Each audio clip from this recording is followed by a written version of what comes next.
Okay, good evening. Shabbat Shalom.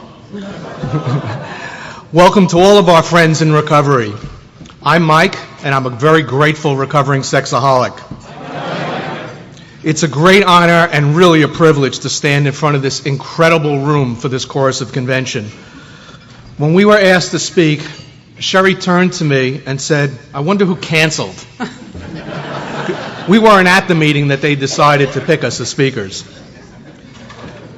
And then she said, "I bet they really would have been good. It's a shame that we weren't going to be there." So we asked ourselves the question, why us? We're not extraordinary people. We struggle like many of you struggle. It's been very difficult at times for us, yet somehow we've pulled together and we've gotten through quite a bit. We prayed on this for several days before we accepted. We asked our higher power for his guidance. And the more we realized that there are no accidents in the world, we decided not to pass up this opportunity to speak to you all tonight. Each of us in this room has his or her own story, and we all share a lot of common experiences. Our hope is that we can, with God's help, serve as a catalyst in your own recovery. Because as challenging as it is at times, the benefits of recovery are well worth it. Hi, I'm Sherry, a grateful recovering S-Anon member. Boy, it feels wonderful to be among friends.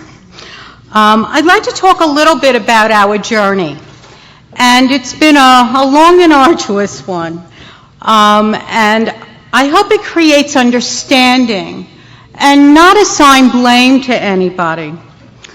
And the reason I'm kind of going back a little bit is so that you know where we've been and you know where we are now. And so we were born into a legacy, the two of us, of addiction. And our intent is to break the cycle. My family of origin was chaotic and dysfunctional, and they took the fun out of dysfunctional.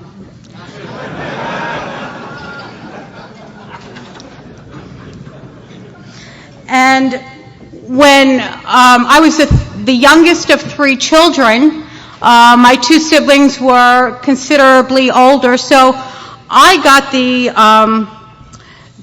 advantage of being alone with Mom and Dad. And Mom had multiple addictions, and Dad was physically and emotionally unavailable. And my childhood was really full of physical, emotional, and sexual abuse and abandonment. And I remember, even doing this, I was feeling all these fears or these feelings, these emotional states coming up again for me.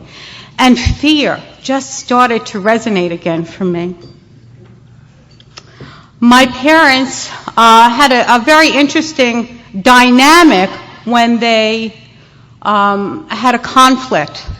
It was a tumultuous relationship, so they would fight, glass would break, doors would break, and then they wouldn't talk for 6 months to a year.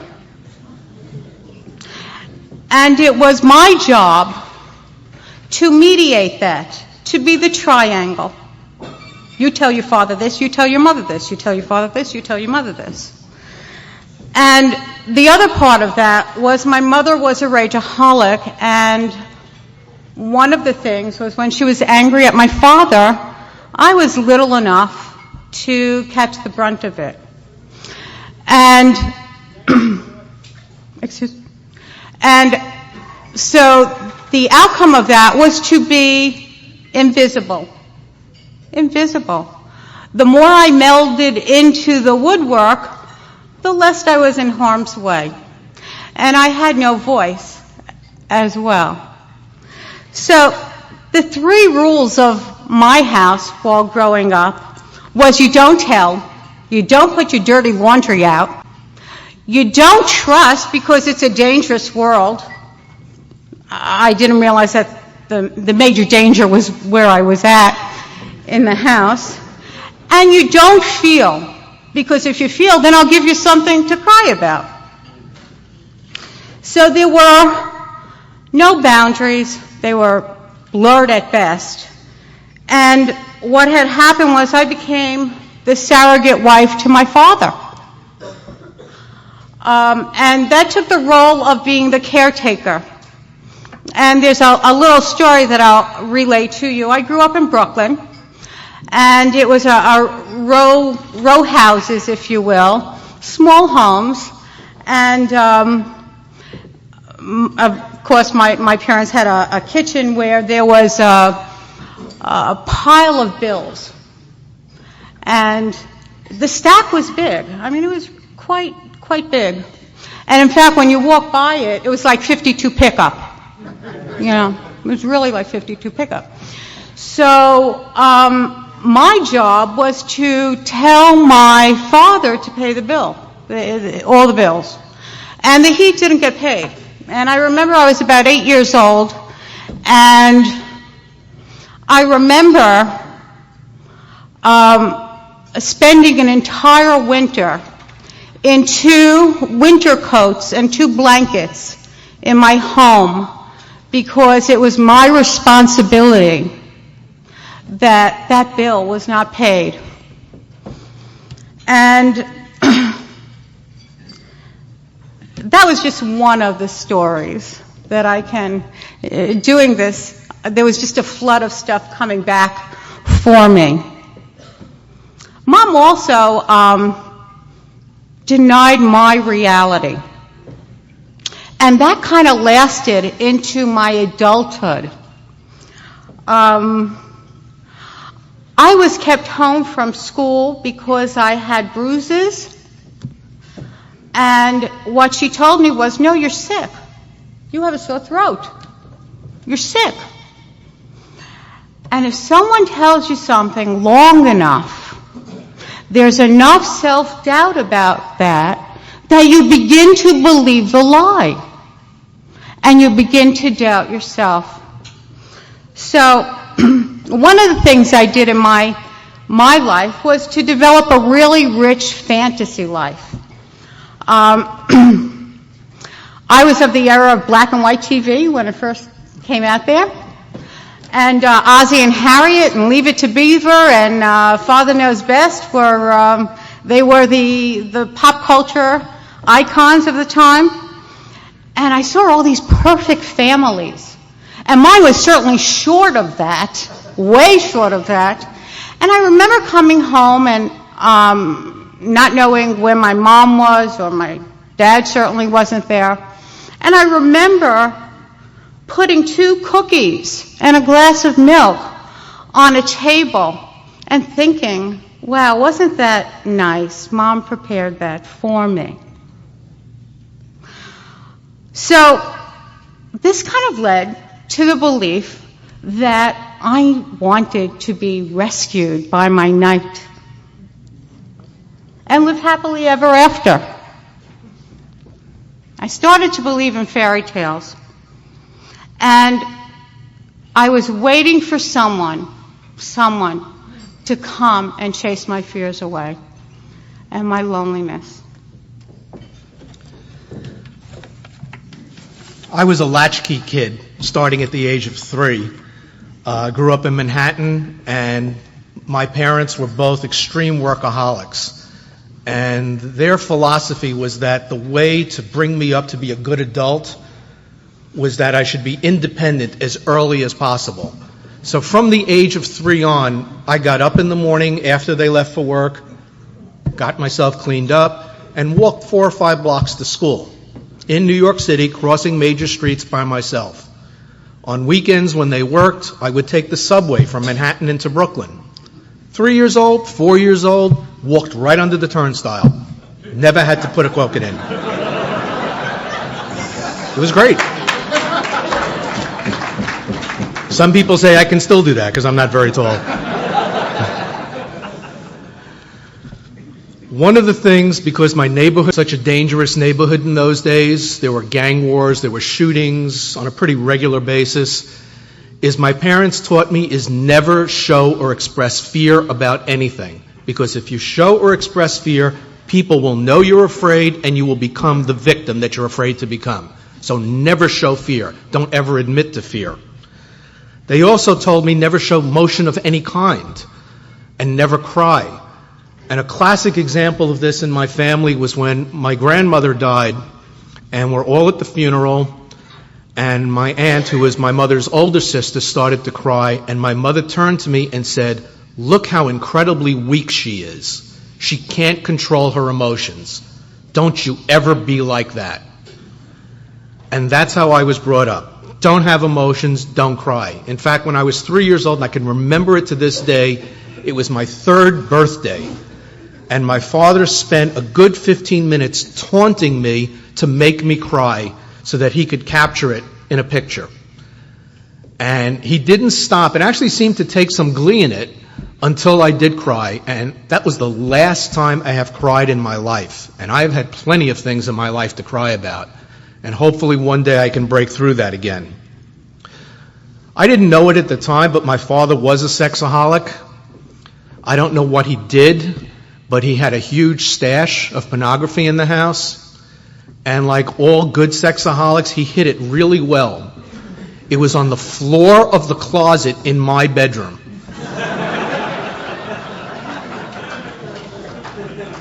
So from the age of 3, I was looking at pornography. And when I got older, I asked my father, "Why did you do that?"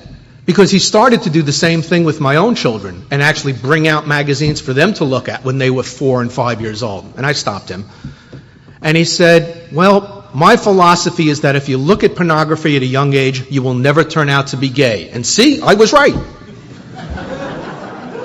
And that's the kind of logic that was going on in my family.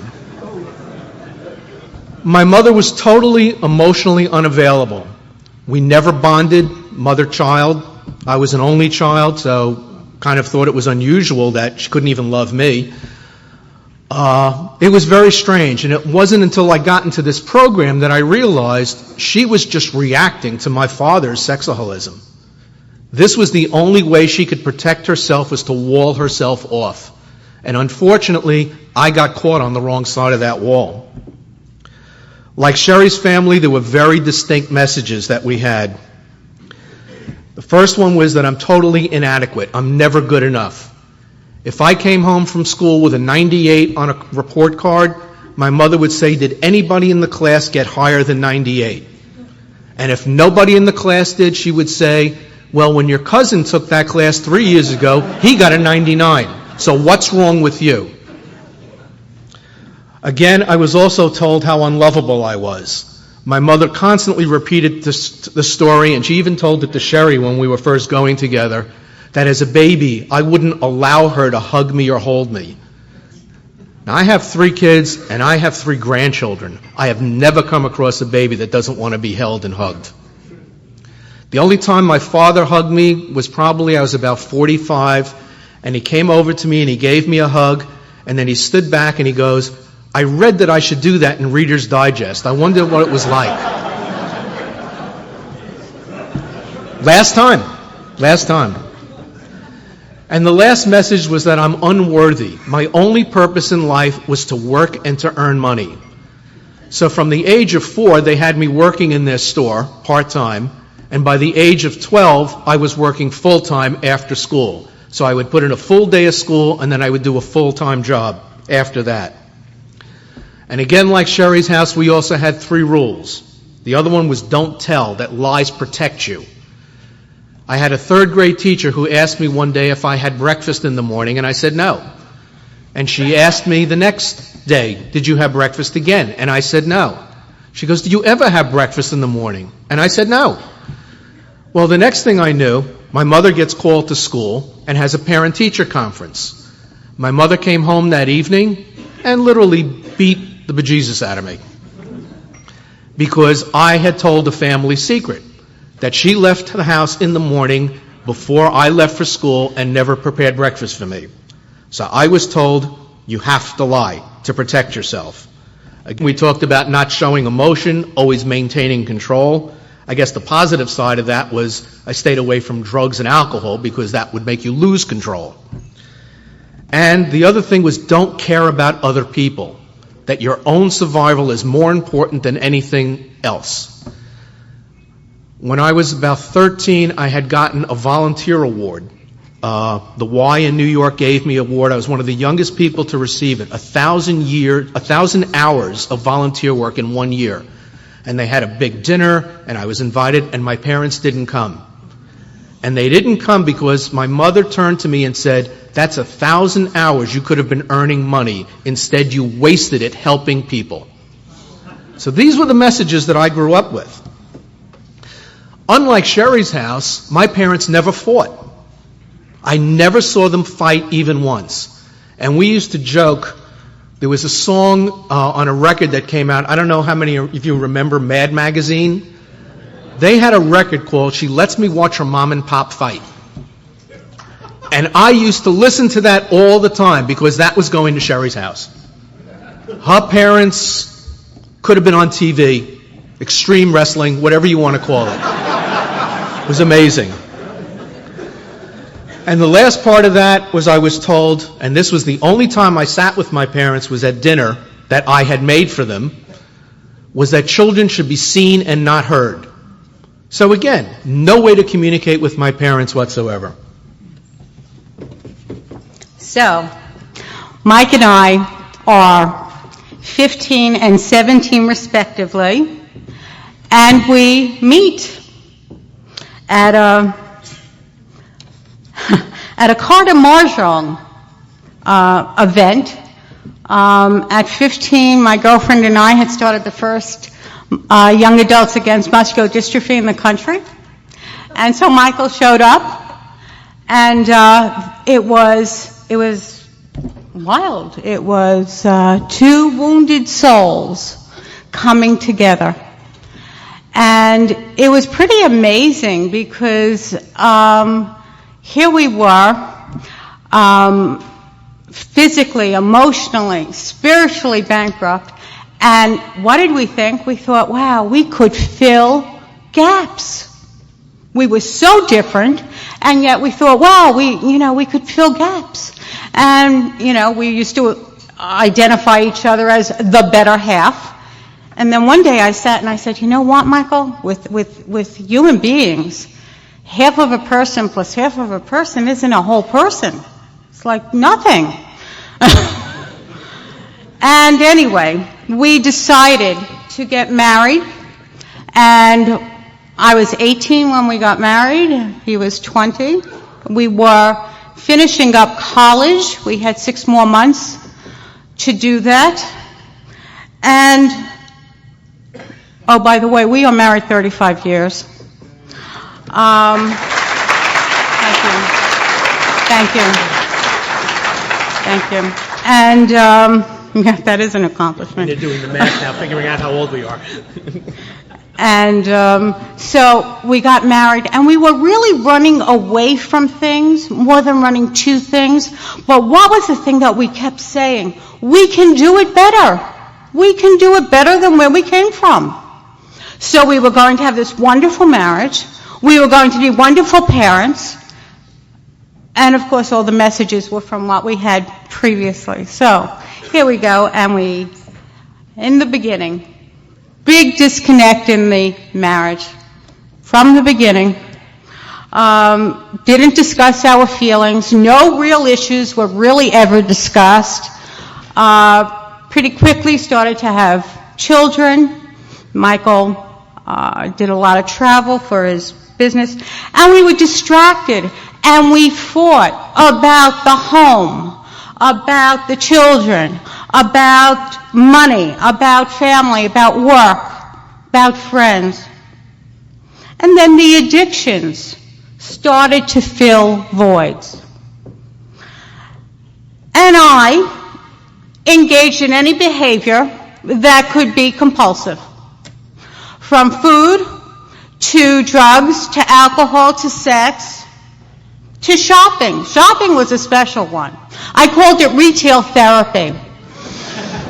Because what I tried to do with that is I knew that he was very fiscally conscious, and I knew it was a way to passively aggressively get to him by spending money.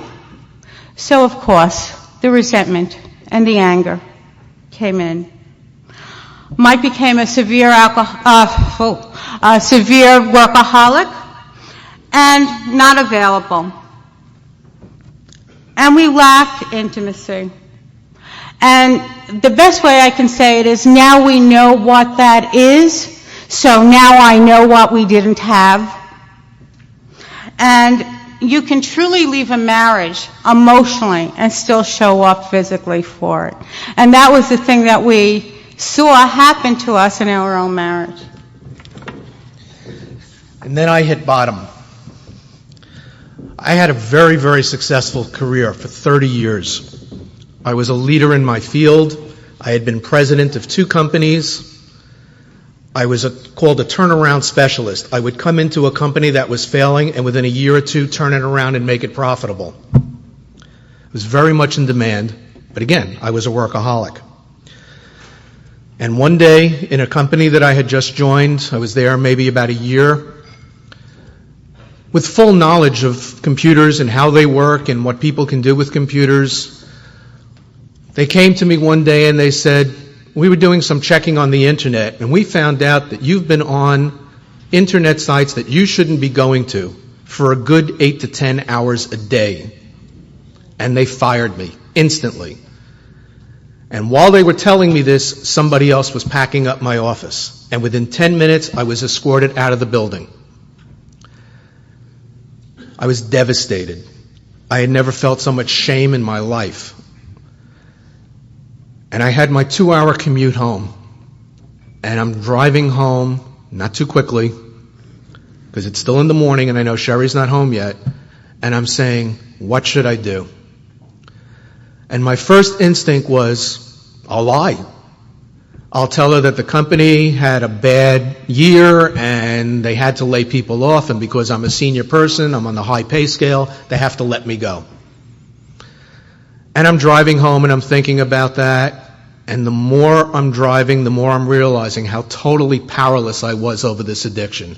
I knew full well that they could track my internet activity. I thought I wouldn't get caught. Why was I so special that I wouldn't get caught? But I was caught. So I came home and I told Sherry the truth. Her reaction was pretty much what you would expect. But unlike a lot of people, and I thank God for this, Sherry gave me a chance. She said, get help or get out. And the get help was very specific. She said, you need to get into counseling immediately, and you need to join a 12-step program. Sherry's very smart. She knew exactly what I needed. Well, first thing I did, this was a Thursday. By Friday, I had called a counselor, and I had an appointment on Saturday that weekend. And we talked about it, and I admitted to my addiction. And that weekend, with all the excitement of someone who's about to give up their addictions and admit all their faults and say, I'm going to be okay, I did one of the biggest mistakes, another one of the biggest mistakes of my life. I told my 2 older children and my youngest child. Now, they were adults, but I told them. Not thinking what that would do to them or how they would think about it. To me, it was unburdening my own guilt and throwing it off onto them. And they carried that guilt. Now here, my youngest daughter was getting married in 2 months. I'm out of a job. I'm supposed to pay for her wedding, which we did, and she hasn't spoken to me since then. And that's something I grieve about every day. God kept me unemployed for 7 months.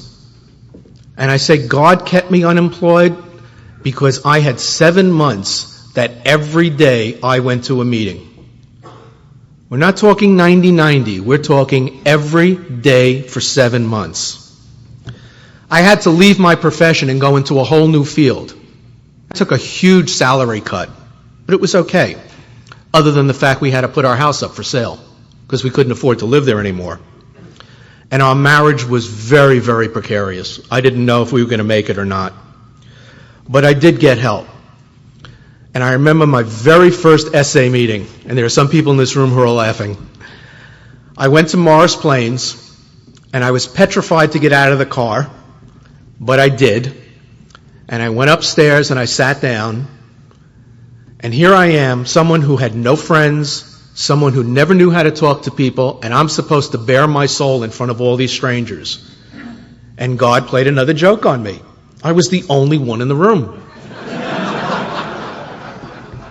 I sat there for 20 minutes not knowing what to do.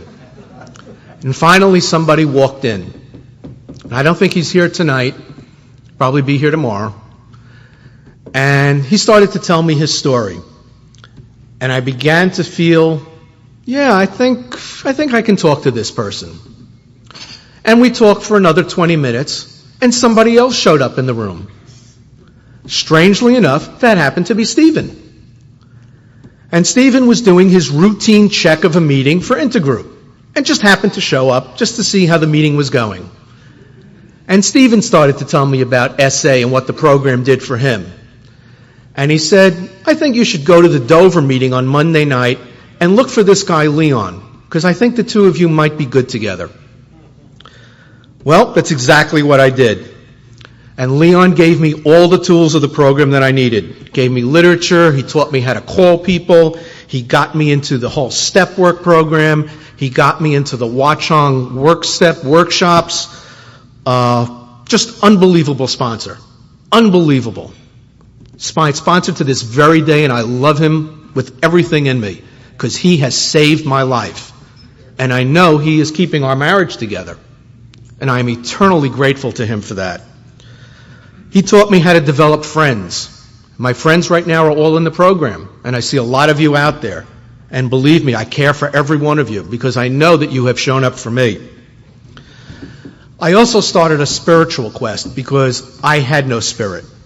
My father did not believe in God, and that's what he taught me, that there is no God. Well, I didn't take his word for it now, because I was in a program that says, you can't do this alone and you need help. And I'm actually giving a break shop on what I did in that, so I'm not going to take up time tonight. But I started to get a spiritual awakening and really worked the program. And something that was always in me all the time, this idea of doing service, the volunteer work I did as a kid, coming to the muscular dystrophy fundraising to meet Sherry. I got back into service again, and it felt good. And it stopped me from thinking about myself and thinking about others. So that, with a lot of prayer and meditation, really helped me get on the road. And my job was to go to S-Anon. I wasn't a stranger to 12-step groups. I felt really isolated. There was no one to talk to about this particular issue. And I went home. I went home.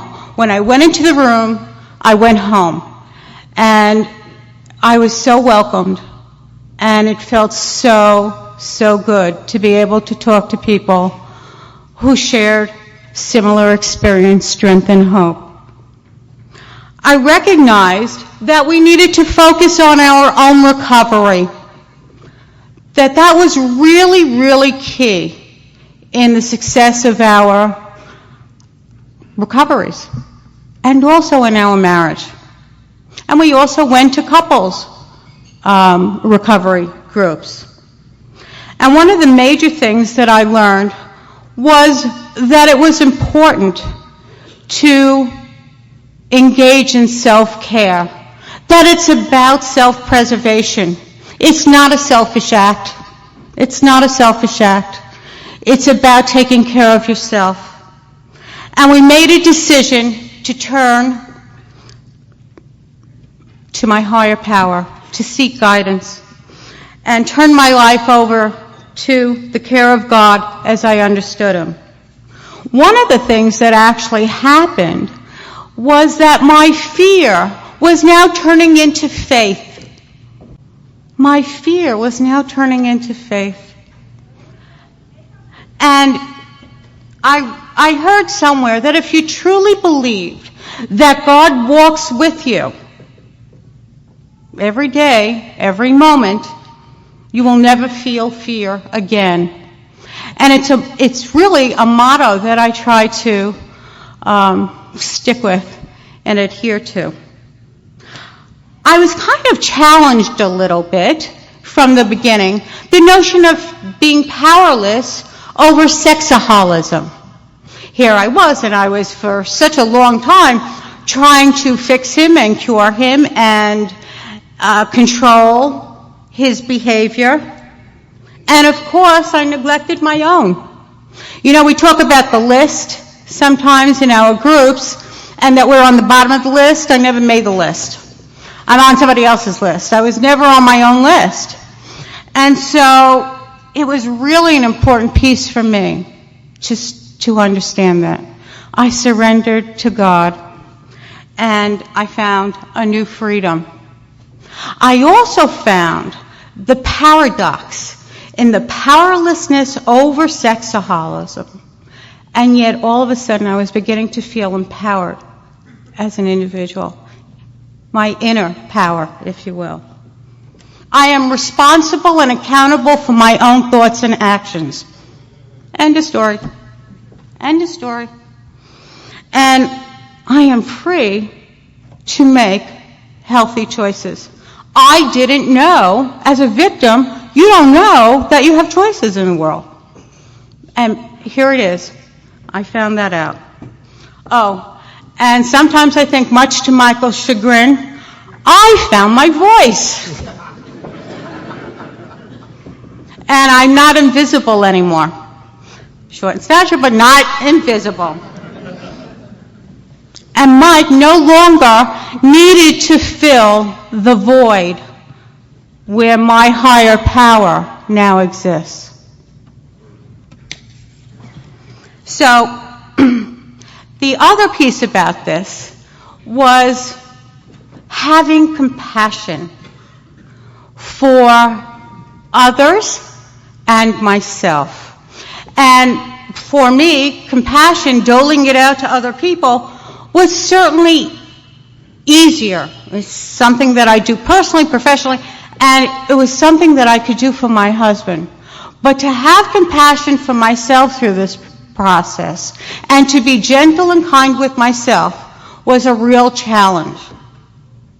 And in recovery, I've now become a good friend of mine.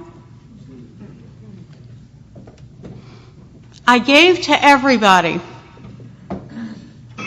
for most of my life and left nothing for me. Now, I give from my surplus, and I can nurture my core self. I think you can already see how blessed I am. Probably one of the most difficult things for me in the program was this whole concept of honesty. Not just with Sherry and other people, but with myself. You know, a lie can take care of the present, but it has no future, particularly with Sherry because of her upbringing and the fact that her parents denied her reality so much. I know that is her bottom line, that if I violate that trust and that level of truth with her, it's all over. So I'm no longer living a lie. I've exposed my double life. And I found tremendous courage once I started letting the truth out. It became easier. It actually found the truth was much easier than lying. And this was a whole new realization for me. I didn't have to remember things anymore. I just told the truth. Now, I'm not saying this was easy. It's still not easy. There's a tremendous amount of difficulty doing this, and I struggle quite a bit. I mean, I had well over 50 years of self-deception, protecting myself from people and from people knowing who I really was. You know, I see Ben is sitting in the room, and he'll remember this meeting. It was one of my early meetings, and I was sharing, and I said, I asked my wife a question last night. I asked her, why do you love me? And Ben goes, oh no, he asked that question. And Sherry's answer at that time was, I'm not sure.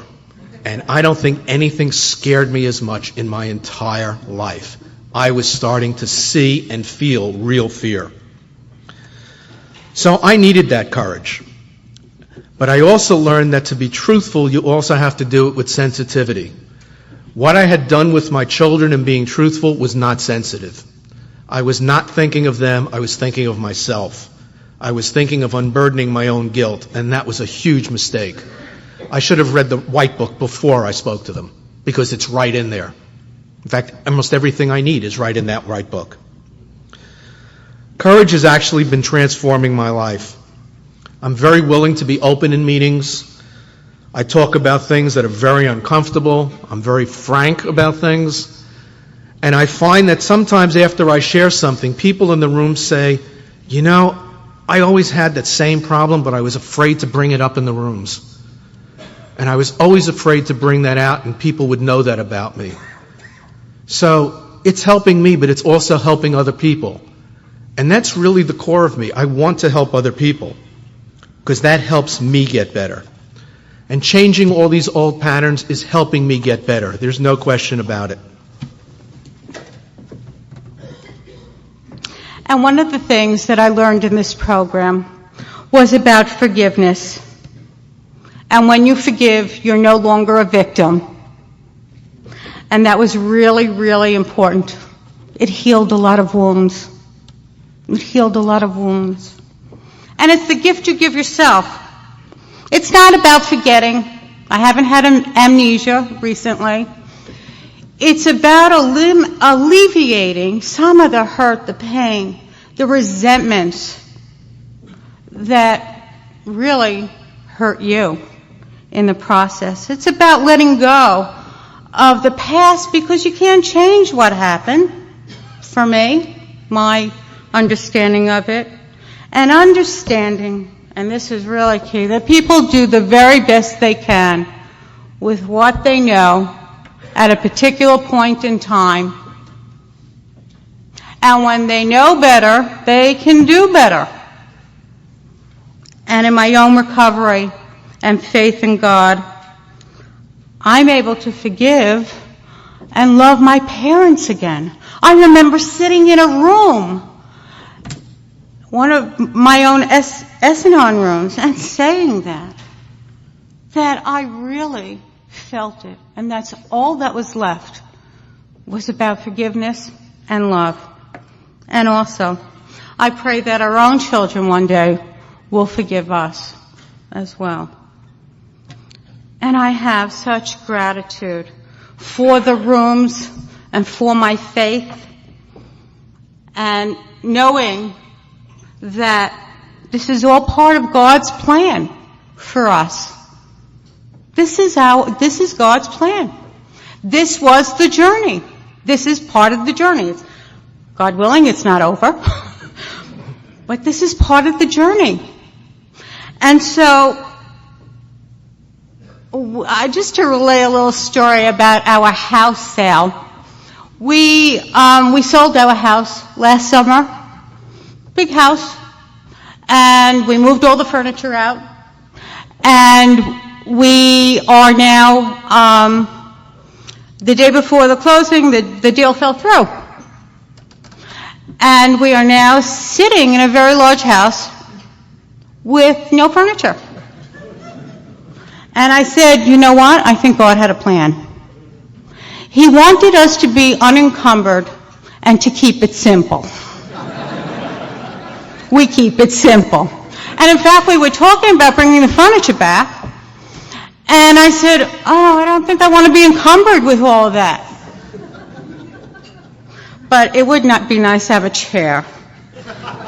So, the other piece about that is we have exactly what we need today. We have exactly what we need today. If you let God, we have exactly what we need today. And this program really is a day at a time. We get to renew every day. It's 24 hours. And one of the things in our relationship is that we make a commitment to each other based on 24 hours. not happily ever after. It's about 24 hours. We don't take each other for granted, and we keep it real. We keep it real. We accept who we are as people, and we look to find serenity in our life, peace, comfort, and acceptance of each other. I now have the ability to quiet my mind and fill my heart and soul with God. I know I can't do that all by myself. So I am so blessed to have all of you also in my life. And boy, this could be a really difficult exercise for somebody who was invisible and no voice most of their life. But I have to tell you, I've never felt like I've been around family so much as I have during this short period of time I've had here with you. And what have been the benefits of my own road to recovery? And I want to emphasize it's a road to recovery, because I know I'm not there yet. I may have sobriety, but recovery is a lifelong process. And I'm really, really working hard on it. And some days it's a lot harder than others, and some days it's not. It's a constant struggle. But what I've learned is what intimacy is, something I never really had with Sherry before. And it's amazing. And I've learned what the ability to truly love is, not just with Sherry, but I have a relationship now with my grandchildren that I didn't even know was possible with another human being. I mean, just looking at their faces, I see the light of God right there. And we have developed bonds that I was totally incapable of doing prior to this program and my entering into it. I have a relationship with a higher power now, something that I've never had before, and I see evidence every day of His plan for us. Putting us here today to speak to you, and just seeing the warmth and the acceptance that we're getting just gives us strength to keep moving on. The freedom from my compulsions is getting better all the time. Again, some days it's really tough. There's a lot of stress, a lot of pressure, whatever the arguments are, whatever the rationales are. Some days it is tough. But I have a huge support system now. I have a sponsor, I have a co-sponsor, I have friends in the rooms, I have Sherry, and I have the service that I do. And it really does help. I'm able to connect with other people for the first time in my life. I have friends for the first time in my life. People who really care. How many people could say if you called someone from Italy and called them in New Jersey in the middle of the night and said, I need help, would be on the phone with you for an hour? That's the kind of sponsor I have. He knew that I needed help, and he stayed on the phone with me, even though it was clear across the world. I've never had friends like that who were really there for you when times are tough. And one of the things is that I wanted to show my children that you can teach an old dog new tricks. I want them to know that I can change, and that means at any point in their life, they can change too if they're not happy with the person that they are. And I think that's my role as a parent, that I have to show them that. Because I didn't show them a lot when I was deep into my addiction, and I was totally absent for them. I owe that to them. And again, the joy of helping others, particularly without any expectation of a thank you or gratitude, or sometimes even the person knowing that I did it, brings a kind of inner joy and peace that I've never known before. And it does help me stay sober. So I really pray that our share tonight about honesty, openness, and willingness gives hope to all of you that the benefits of recovery are attainable and they're really worth the efforts. May God bless all of us on our journey. Thank you.